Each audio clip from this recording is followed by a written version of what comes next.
नमस्कार मैत्रिणींनो, हे बघा वाटाणे अगदी भरपूर असे मार्केटमध्ये स्वस्त झालेले आहेत मैत्रिणींनो.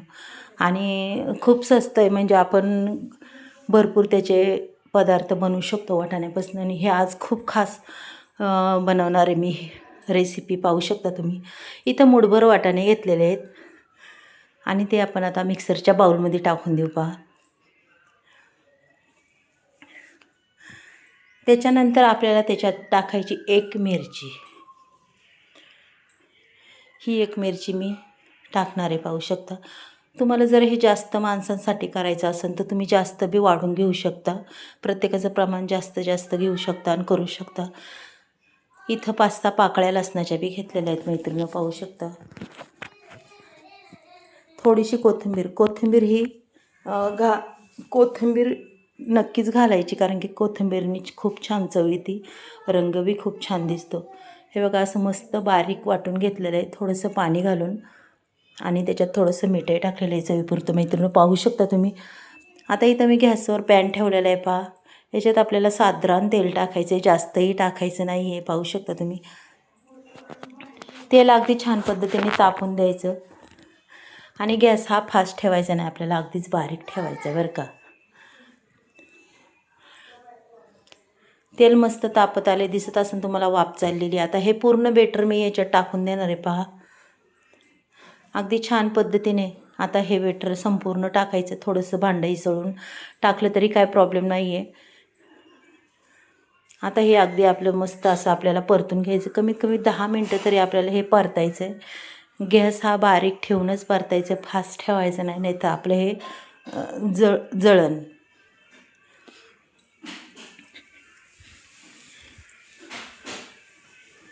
हे बघा, असं मस्तपैकी परतून घ्यायचं आहे आपण, पाहू शकता तुम्ही.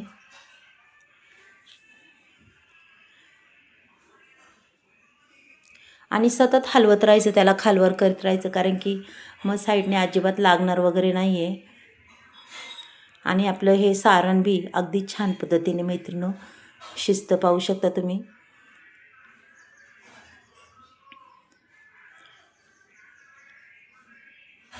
अगदी छान पद्धतीने झाले. आता आपण ह्याच्यात थोडं थोडं बेसन पीठ टाकून आपण ते मिक्स करून घेऊया. बघा, बेसन पीठ हलवताना एक काळजी घ्यायची मैत्रिणींनो, अजिबात गुठळी ही राहिली नाही पाहिजे बरं का. अशा पद्धतीने ते मिक्स करीत चालायचं आहे.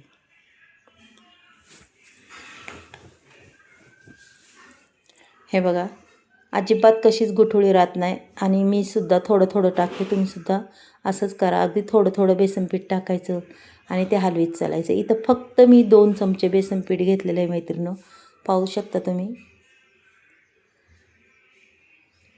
छान पद्धतीने अगदी आपल्याला ते मिक्स करीत चालायचे बरं का.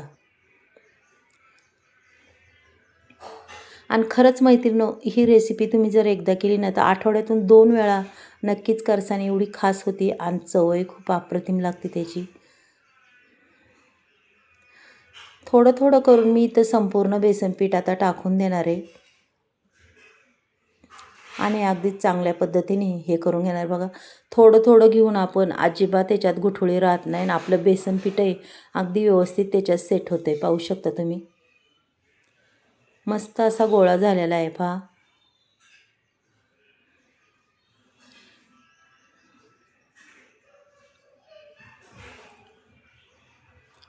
खूप छान मस्त असा तयार गोळा होतो हा. आणि आपलं मिश्रण बी अगदी चांगल्या पद्धतीने शिजून निघतं बरं का. कारण की बेसन पीठ थोडं शिजायला थोडा टाईम लागतो, त्याच्यामुळं असं मंद गॅसवर ते अगदीच खालवर करायचं आणि मस्त असं सारखं त्याला घसरीत राहायचं, म्हणजे खूप व्यवस्थित अगदी शिजतं आपलं हे, पाहू शकता तुम्ही. आता याच्यावर आपण 2 मिनटं तरी झाकण ठेवूया, याची एक वाफ काढून घेऊया. एक वाफ काढून घेतली की आपलं बघा अगदी छान असं तयार झालेलं आहे, पाहू शकता तुम्ही.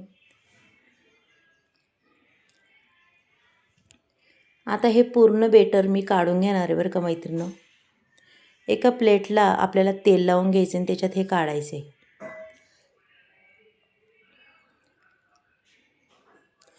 असं संपूर्ण मी काढून घेणार आहे. तुम्हाला काही दिसलं नसेल आता,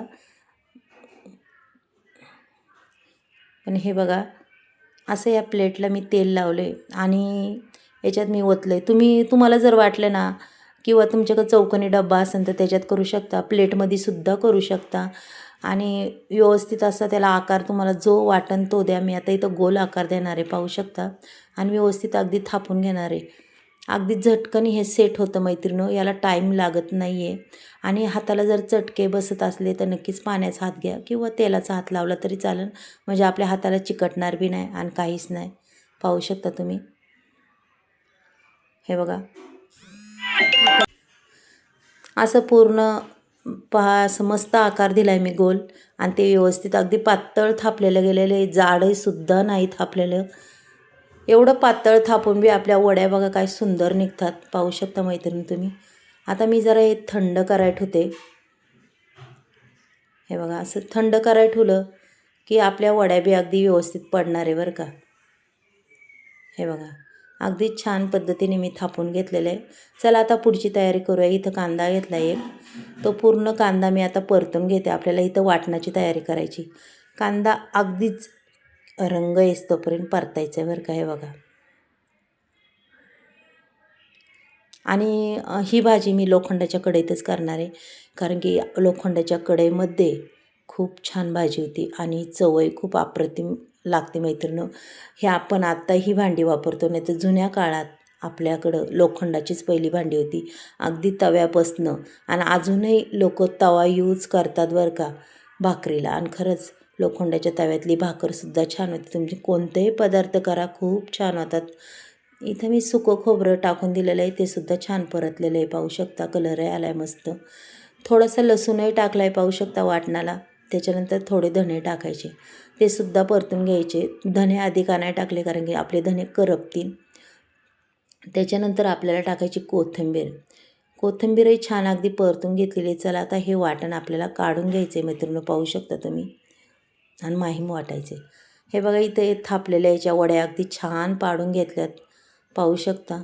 वड्या बी एवढ्या सुंदर झाल्यात, पहा बरं. मस्तपैकी अगदी निबार वडी झालेली आहे मैत्रिणीनो. आणि आकार बी किती सुंदर दिसतोय.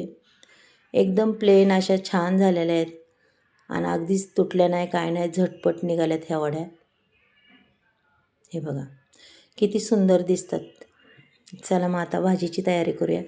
ही वड्या आपण अशा मस्त अशा फ्राय करून घ्यायच्यात बरं का. अगदी ह्या वड्या तुम्ही तशा खाल्ल्या ना तरीही खूप छान लागतात, आणि तळून खा तशाही छान लागतात बघा.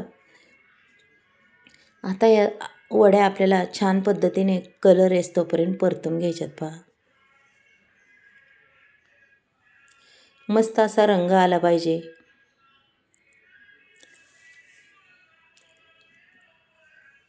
हे बघा काय सुंदर रंग आलाय पहा आपल्या वड्यांना. अशा पद्धतीने तांबूस तांबूस कलर व आपल्याला ह्या फ्राय करून घ्यायच्यात मैत्रिणी.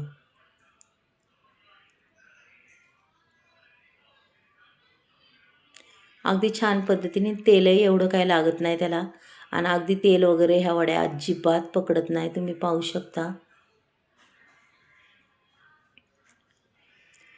आता मी इथं जेवढ्या भाजल्या तेवढ्या काढून घेते. पहा पहा किती सुंदर दिसतात. चला मग आता पुढची तयारी. आपल्याला जिरी मोहरी टाकायची आधी,